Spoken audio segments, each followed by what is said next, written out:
Hey, yep, I've been getting indications that there has been changes occurring. I've been seeing some what looks like indications of people trying to make connection, or reconnection rather, maybe. Um, and the reason why is because they're appearing way outside of the schedule to appear. You know what I'm saying? Like, well, you shouldn't be here for another week, or something to that effect. Uh, Man, I'll tell you, this is yeah, things are different right now. It does seem I'll the thing with Will Ferrell and Paul McCartney. Oh my gosh. Oh, that was so hilarious. That's was is all I need now is for Tom Cruise to appear on SNL, right? Something like that. Um, it, yeah, Lord Business back on SNL, who's made us cackle as hard as anyone ever has. That was that was fantastic. That really was, and it was as memorable as because it's so very personal, you know. Uh, and I'm wondering how many people are sitting there in the audience that know exactly what that little skit was in reference to. And whenever it first opened up, they pulled way back for the long shot of this guy coming down through there, dressed in a suit and everything, and they're saying, "Here's Will Ferrell," and then as soon as they zoom in, I'm I, I was like stunned. I was like, "What in the hell has happened to Will Ferrell?" And then he was talking and everything. I was like, "What's going on? What is this? This who is this? What is this?" It was I thought I thought I was tripping off into another universe or something like that, where Will Ferrell had become something completely different. That was funny though. That was played out real nice. I mean, there was it certainly was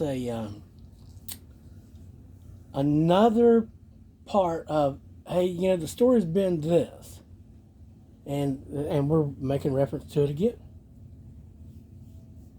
Yeah, they suffer from imposter syndrome.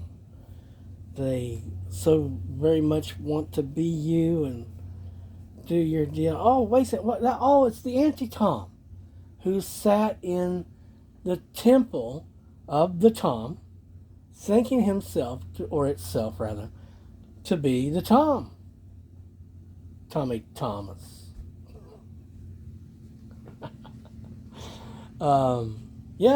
Yeah, it sort of fits the program, doesn't it? Whew. Lordy. Hold on. I have actually been tampering with the AI and have been amused by it several times. The If you ask questions in the right way, you can get a fairly good answer out of it. Although I see it as,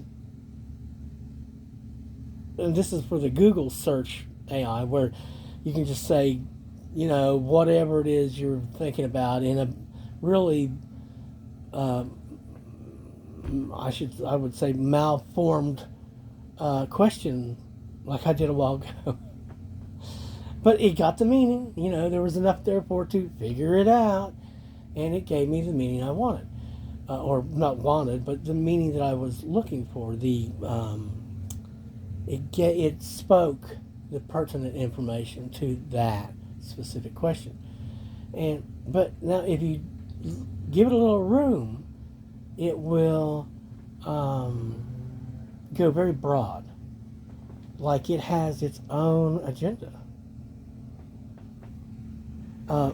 As I was looking earlier for the factors that differentiate good from evil, and or way maybe perhaps I was saying what is it that constitutes evil, the actual evil, and so it approaches it from a general viewpoint first, and then we'll break it down into those varying categories of thought, such as philosophical, religious, or psychological. Okay, so and that's grand. That's a grand little reference, Except that I've detected lots of DEI in the darn thing, and then also it does have its own, I think, thoughts about all of it, such as like with the evil. It was basically saying anything that could do destruction. Anything that caused, like the very first thing, it was basically saying, well, if you cause harm, you see what I'm saying? Like any type of harm is an evil. But of course, as we well know, if we reference the good book, then we do know that them of the sky, heavens, light, who made it all, can also destroy things, which would be perceived as harm by those being harmed by that, wouldn't they? Yet still, I mean, the weeds would be saying, the terrors, as it would be said, it would be like, hey, stop it, we wanted, right? The invaders would feel like they got harmed if they got pulled out of the harvest and then thrown over and burned, right? One moment. But past that, I forget where I was. I started out with, and I thought, and later I thought, well, this is the kind of questions you need to ask.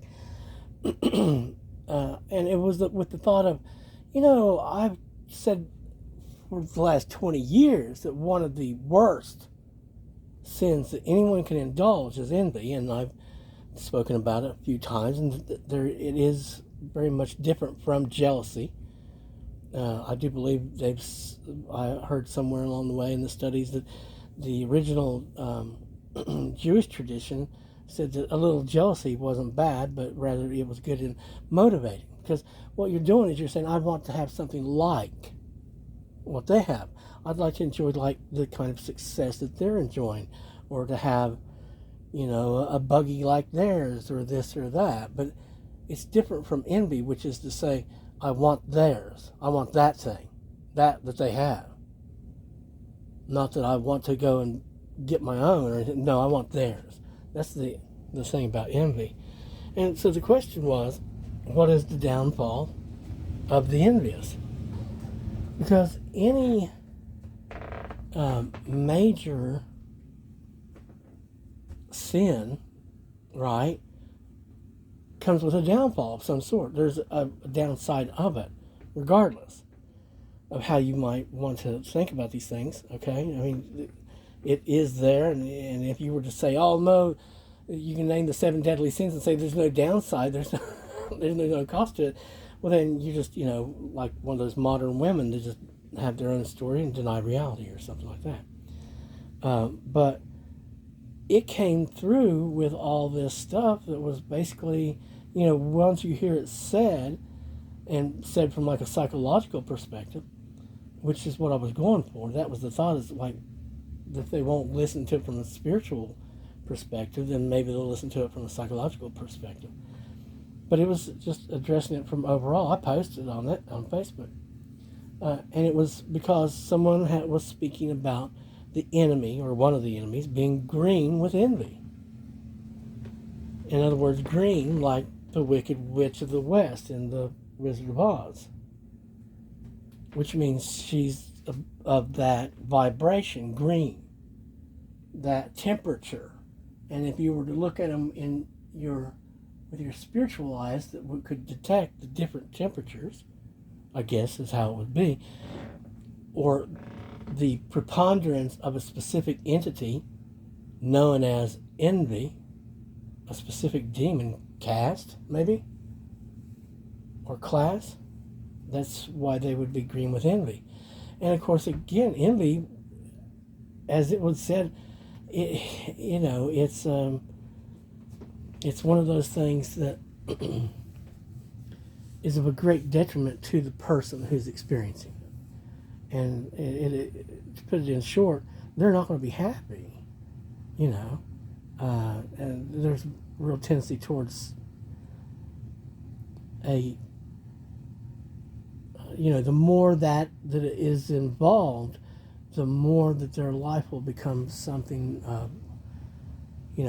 that most people would look at and see as greatly degraded, to put it mildly. And I'm just putting it in those broadest terms like that because I don't want to define it myself.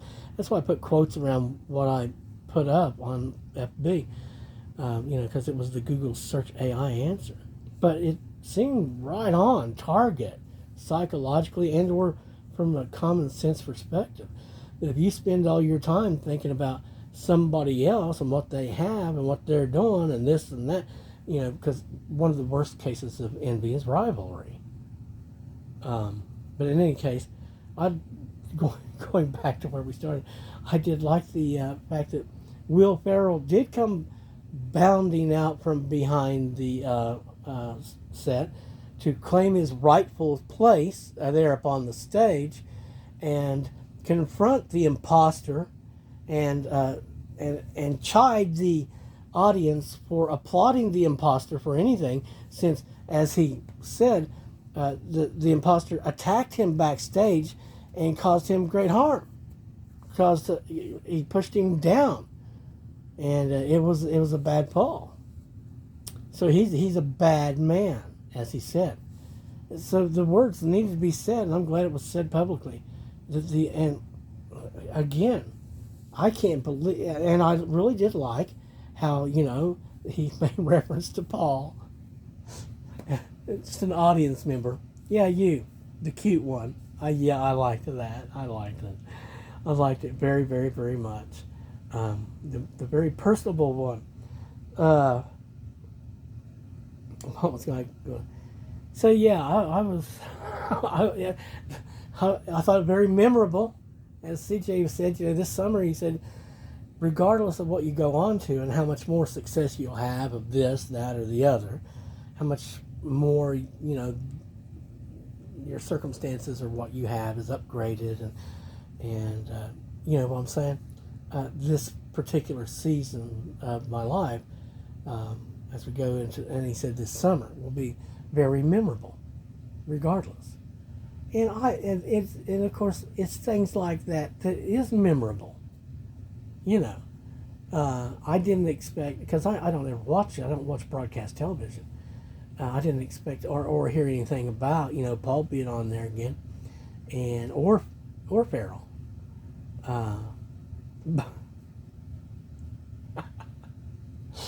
That was absolutely tremendous. And of course, also I can say thanks, for the laugh and also for the inspiration, because it caused me to stop for a moment and address the imposter issue. So that the imposter, they had their time, and now they're found out, and they've been accused and seen as such, and everyone's like, oh, I see now. And even though they're convincing, all of that illusion is now going to break down very quickly for everyone who is to view them, and this will, of course, become extreme as we come back out onto the stage and are more and more obvious ourselves. It'll be more and more obvious that, those other ones, the imposter is exactly that, nothing more than a cheap rip-off fake, who, unless they're doing their devious, scheming, dastardly deeds, can't even maintain the illusion for but a very short period of time, if at all, because they're unable to siphon any of those energies to create that brightness. And I don't think that they have what they need to go out and earn it. And it certainly is not coming from their core. So, yeah, they'll fade away quickly. As that, it'll just become darker, and everybody will be like, oh, see, look, and the illusion will be gone. Just like with Lex Luthor, again, my enemy is found out. There you go. And they're found out for being evil. And people will not cheer them. And they will be taken off the stage by force by the authorities if need be, right? Yeah. So in any case, we're happy to be continuing on. And very happy with some of what's being said and with a lot of the progress that's going on.